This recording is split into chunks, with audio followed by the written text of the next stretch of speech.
Hi, everyone. Alana Light. I am the podcast host of the New Earth podcast. I know today I am not podcasting. I'm sitting here on my own because I have to just share that I had my first anti-Semitic experience, which is crazy because I've been raised Jewish from a Jewish heritage for 47 years now. And I just never had that kind of hate coming towards at me like that. And I just have to share it, especially because I just did a podcast on peace and unity and oneness. I just can't even believe that it would come from this woman that the least likely person. So I'm gonna tell you the story. I met this woman at a yoga retreat.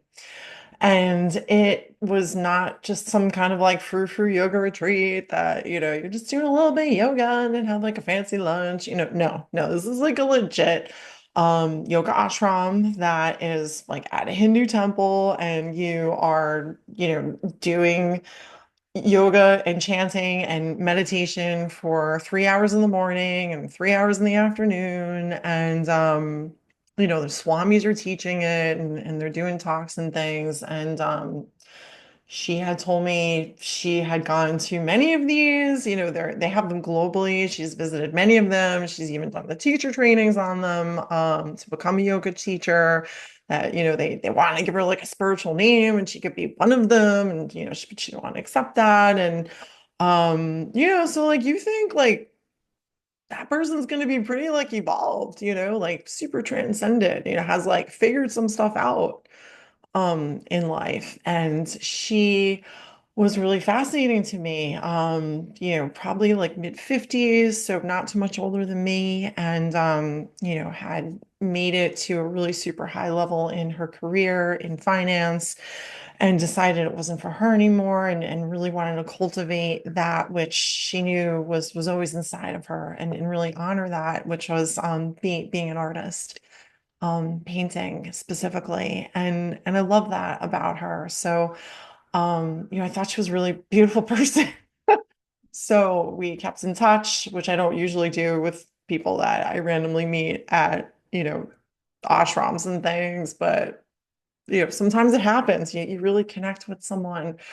And she is like, super civilized seeming, and, kind of fancy. She divides her time between like this like 2 acres of a home that she has in Sag Harbor, and then she's got her apartment in the city, and she's kind of like going back and forth between being an artist and taking classes on horticulture. She's learning cycling. Like it couldn't be more civilized, right? And so she invites me to meet her at MoMA, which is, one of the best museums in the city. And it's like, absolutely. She invites me for free because she has, some kind of gold credit card that gives her these tickets unlimited. And I was like, I'm gonna go because I have been like working really hard, doing my posts and my podcasting, like all the other things, events, like blah, my head's like exploding. And I want to go, and I want to remember, why I got into doing all this in the first place, which is to create, and to cultivate my inner artistry and bring it out. And the thing that really does it for me is looking at art, because I could feel that energy kind of like wake up inside of me. And so I meet her there, and we are looking at the first artist. I want to say his name is George Shoot or Shut. I'm so sorry. I know I'm not saying it right. It's Schutte, German artist. He's got like all of his art on display, like a lifetime of art on display. He's taken up like an entire floor of MoMA, which is it's an incredible body of work. He's an unbelievably versatile artist, has created across so many different mediums, and one of the mediums is building models. Like, so aside from painting and sculpting, like all these different things, he's built models. And one model we're standing in front of, maybe we're just like 15 minutes into being there, and it's really like kind of humorous and satirical because it's a model of a museum and how it's like really big and it's kind of like this monstrous, like structure that costs like millions of dollars to build, and the walls are made of gold. Like he actually made it look like that. And that, you as an artist are struggling, so much like your whole life to just like try to get your art in that, but you have to like please all these super wealthy people. And then once you get your art in there, no one even really appreciates it. So they kind of like almost like burn it up like a furnace, like an inferno. So he actually like has a picture of like it's like a modeled version of like the picture of what the inferno would look like on the inside. It's brilliant, and so we're talking about it, and we're saying how he has done such a great job communicating that, and she as an artist understands that. And she goes, yeah, it's true, because all the Jews own all of the museums, and they have all the money, and they're controlling all of it, and because of that they basically ruined it for artists. I was like, what? Like, did you say that? Like, she's got like this like straw horticultural, I can't say the word, horticulture hat on, like a fancy gardening hat. And I'm just, all I could see is like her eyes, and kind of feel like this like seething hate, emanating from them. I'm like, wow, this is meant to be the most civilized moment of my life here. And you're saying that. I just couldn't believe it. And she goes on to say about, how terrible it is that, all of the universities and the colleges, they get so much money from the Jews. And because of that, the poor kids that like want to speak out are kept quiet. And then, the Jews can just kind of go around and do as they want in the university, but no one can ever speak up against them. And I'm like thinking to myself, I'm like, is she talking about the people that had the riots at all the universities and defending them? Like, I was like so in shock. I was like, I think she's saying that.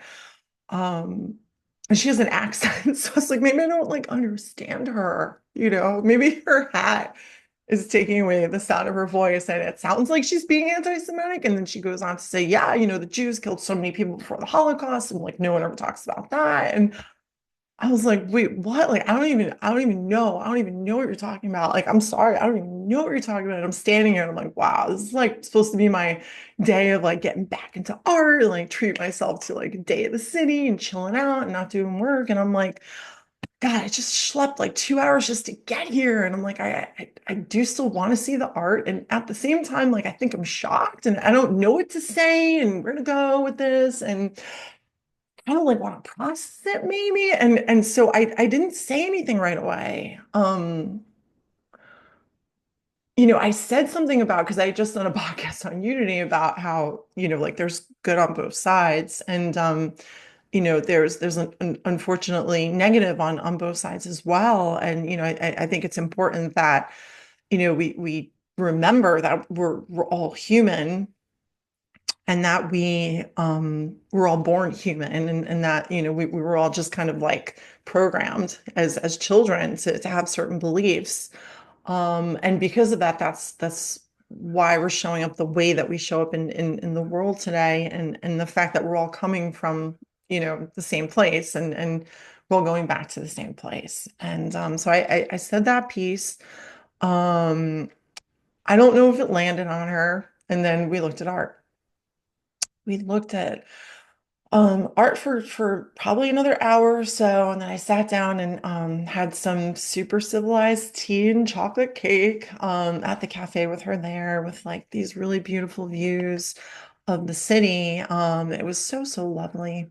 The waitress kept talking about how, you know, I should get the whipped cream, because I had hot cocoa. She had tea on my hot cocoa, because how lovely it is to celebrate, spending time with friends. Like, all right, I feel like at this point I'm doing this because I kind of want to like see what she's about, and I kind of want to like observe her like as a piece of art, just to like see what's up, like how that can come out of her after she seems as though she's really just got it all. You'd not think that person that seems to have it all and has so much figured out, and even had told me that she associates most closely with being Buddhist, can spew such hate, right? Who is this person?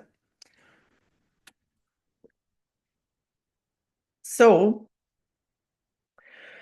you ever like hang out with someone where you don't have to talk at all because they just like do all the talking, and it's kind of nice because you're like, okay, it's kind of like a vacation where I'm just gonna sit and watch her do all the talking. So she never asked me about myself. She never found out that I was Jewish. Never found out that my husband's Jewish, the fact that he's Israeli, the fact that all of his family still lives there. Doesn't know what I do for a living, doesn't know I have kids, never asked me anything. She spent her entire time talking about her art, the fact that she's so busy, having to go back and forth in between Sag Harbor and the city because she has her gardens to maintain, while at the same time she made the mistake of like signing up for like this super intense horticulture class because it hasn't given her like the time that like she needs to like also like attend the knitting class that she signed up for. So she's missed weeks of that, and that's kind of like laying heavy on her, while at the same time, she's trying to make like this bike class in the city where she's learning to ride a bike because as a kid she was never allowed to ride a bike growing up in South Korea. And so, it's almost like there's so much going on. There's so much going on, and she's so much busier than she was when she was working. But the main theme that she kind of like wanted to repeat over and over again was the fact that, but it's a good busy. This is like good. This is exactly like all the things that she's always wanted to do. So she's just trying to figure out, how to do it more in flow. And I'm just like, okay. I'm like, do you hear yourself? And anyone would give their right arm to be in your shoes. And so, I had this realization as she's telling me about the fact that she's learning to ride a bike. And that she wasn't able to ride a bike when she was a kid growing up in South Korea. And it was because she was told, you need to learn violin, you need to, be studying, you need to become this certain kind of person. And that's what shaped her life decisions, her decision to go into banking and take on a role that wasn't necessarily chosen by her, but it was really something that was almost indoctrinated into her. And she had explained to me, so this is how it started dawning on me, how like her parents don't, agree with her decision to have left her career because you made this whole big career. How could you just leave, right when you're at the top there? And so they didn't understand. And they certainly didn't approve. And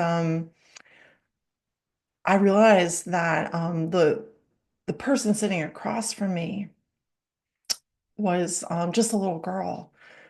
She was telling me this story over and over again about herself seeking validation, looking for the validation, really not from me, but really looking at it from her parents, wanting to be able to have that validation from the time that she was a kid. I mean, even to the point that she's learning to ride a bike.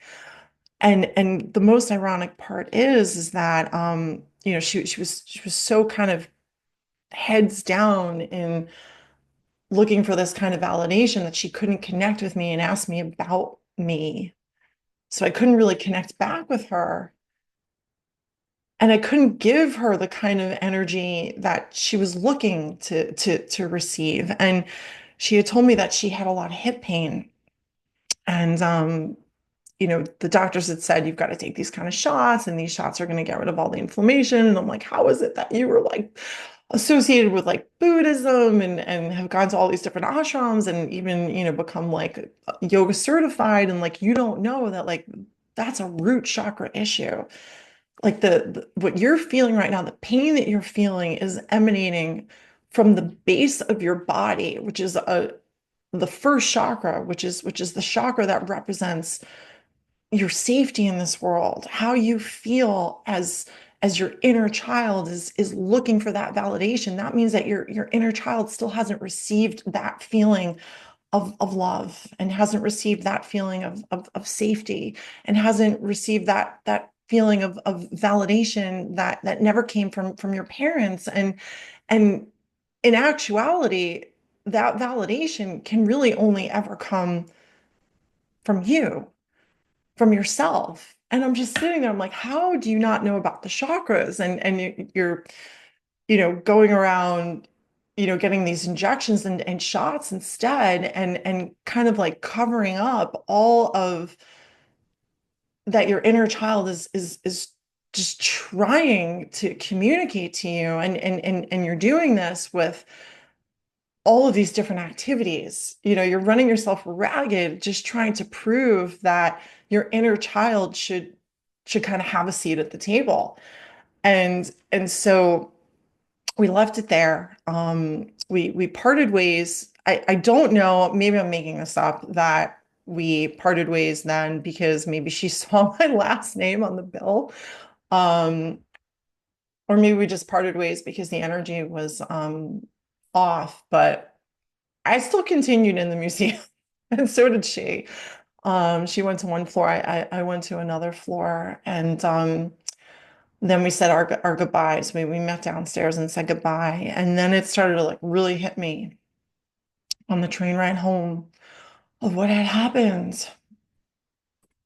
And then I felt so bad for my inner child because she was hurt. Like that was really painful. It was a really painful experience. And I didn't know what to do with it. And I knew I had to say something. So I did text her, and I had said, thank you. I appreciate the time of being able to hang out in the museum. It was great being there. But that it was really so super hard to hear her talk about Jews that way, especially because I was raised Jewish, and my husband is Israeli, and his whole family lives there. And I had just simply said, I know that I already stated that there's good on both sides, and there's negative on both sides, but it's this kind of hate that will keep us from moving forward, from having the kinds of conversations that we need to have to create a new world. So I kind of just left it there because I was like, I know I'm not going to change her, but I had to say something. And she wrote back to me that she wasn't, hating an entire group of people, which is what it felt like. But anyway, and she had said that she had this experience of working for Jewish billionaires at her bank, and that it was such a terrible experience with the way that they were trying to manage the world. Let's just say that she was really, really glad that she no longer had a seat at their table. And that's when it really dawned on me that the anger that she has towards the Jews is really based in that validation again. Because here she was doing a role that wasn't necessarily for her greatest good, that was chosen for her on her behalf. And she had said that no one understood her when she left her company. She didn't keep in touch with anyone. And yet she was able to work with them for years. She was at the same company for decades. So what I know is that the hate that's emanating from her is not necessarily because they're making decisions about how the world should be run that she doesn't approve. And I'm sure that some terrible things are coming out of them because terrible things come out of all people. But to not be able to see the side of them that is also misunderstood, that is potentially trying to really just do their best, is really only happening because she doesn't see that within herself.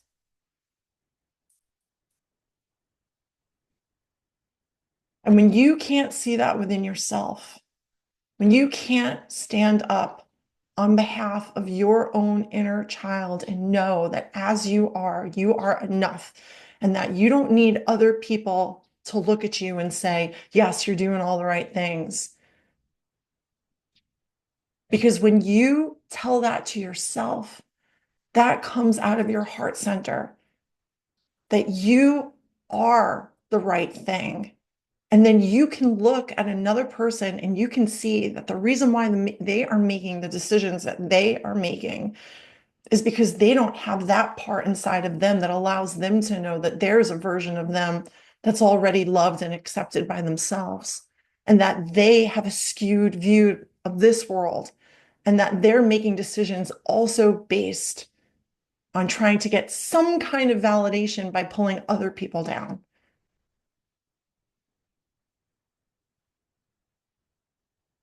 So I guess this starts to be about the root of where our hatred comes from. The hatred is something that we are simply reliving on an ongoing basis based upon the way that we were raised in our childhood. And we are reliving trauma, old trauma patterns that come from a belief that we have formed about ourselves, that we are not enough unless we become a certain version of ourselves that everyone else can look at and say, yes, I validate you. And that is where the hatred comes from. So the only way for us to be able to have these conversations where we could start to even remember that we're all one is by being able to find that self-validation, going to that inner child from within and saying that I am enough as I am. I forgive all the folks that are around me for all of the different ideals that they tried to impart on me because they believed that they were trying to help me and that that was them doing their best based upon the way that they were raised. Because when you're able to do that, then you're able to look at someone that you were told is your enemy and understand that the way that they are acting is simply because they're looking for the same validation too. Because they also were raised being told that they need to be a certain way or do a certain thing or live on a certain kind of land or even murder someone in order to feel that love, that validation, that sense of oneness or joy that's actually always been inside of them all of the time. And when you can see that in them, you can then have compassion and you can start to live in that vibration because that vibration is felt. It's measurable. It comes out of our heart space. We are connected by vibration. The space that is between all of us is not empty. It is full with what's called the electromagnetic energy field. And this is quantum physics. It has been proven. When we emanate that sense of compassion, that sense of understanding, because we have it for ourselves now through our heart center, for all those around us that we believe are meant to be hated by us, what'll start to happen is they'll start to feel it. And for those folks that are ready to feel it, it'll start to wake up inside of them that vibration that they haven't felt in a really long time too. The way that she probably feels when she's riding her bike free, like the child that she always should have been able to be. We all have the birthright to be that child that we all should have been able to be. And it starts with being able to wake up that vibration that already lives inside of you. Because someone on the other side that's fighting that fight might start to feel that vibration, might start to feel that sense of love, that sense of joy, that sense of acceptance, that sense of forgiveness, that sense of validation that's coming from only inside of them. And they just might want to make it bigger. It just might make them want to question why they're fighting to begin with. Since for generations, their families have been fighting over and over again, and the only thing that they've ever gotten is more pain. They've never gotten the safety, love, joy, unity, acceptance that they've been looking for. I don't know anyone that wants hate to continue. And that's what she told me. She wanted to live in a world that was made of peace as well. And we all say that it starts from within. Well, this is how. So I'll invite you all to start to look within and find the parts of you that you can love, that you can self-validate, that maybe you forgot about, so that you can start to live with that same sense of joy, with that same sense of freedom and understanding that can allow another person to feel the same thing that's inside of them. Because without words, if enough of us do this around the world, this will be the way that we shift into peace.